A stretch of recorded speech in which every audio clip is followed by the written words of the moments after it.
2013 के एंड की है। मैं यूके में पढ़ाई कर रहा था। मैं बर्मिंघम में रह रहा था। बर्मिंघम ना सिर्फ इंग्लैंड का बल्कि पूरे यूके का दूसरा बड़ा शहर है। पढ़ाई के साथ साथ मैं एक पार्ट टाइम जॉब भी कर रहा था ताकि अपने खर्चे पूरे कर सकूं। जॉब काफी अच्छी थी, लेकिन उसकी वजह से मैं रात को अक्सर लेट घर आता था। जिस घर में मैं रह रहा था उस घर में 5 रूम्स थे और हम 5 लोग ये घर शेयर कर रहे थे। घर की लोकेशन काफी अच्छी थी।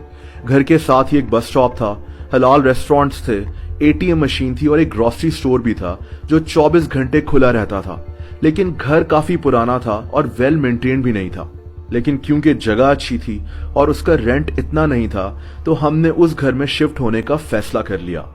शिफ्ट होने के कुछ अरसे तक तो सब कुछ ठीक चल रहा था, लेकिन फिर हमें एक अजीब सी चीज फील होना शुरू हो गई। जैसा कि मेरे वॉलेट में मौजूद पैसे अक्सर वॉलेट के बजाय कमरे में मौजूद सोफे पर पड़े मिलते थे और मुझे कुछ समझ में नहीं आता था कि ऐसा कैसे हो सकता है। इसी तरह कभी कभार ये फील होता था कि मैं अगर पानी पी रहा हूं तो मैं उतना पानी नहीं पीता था जितना ग्लास खाली हो जाया करता था। ये सब चीजें हम सब फील कर रहे थे, लेकिन वहम समझकर हमेशा इतना ध्यान नहीं दिया। लेकिन फिर एक रात कुछ ऐसा हुआ जिससे मैं थोड़ा सा परेशान जरूर हो गया था। एक रात मैं घर आया, तकरीबन 11 बज रहे थे। यूके में एज यूजुअल बहुत सर्दी पड़ रही थी। शायद उस रात बर्फबारी भी हो रही थी।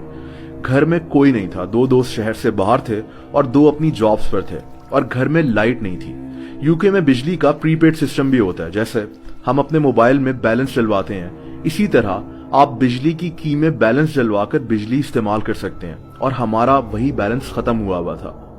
बाहर बर्फ पड़ रही थी, रात काफी हो गई थी।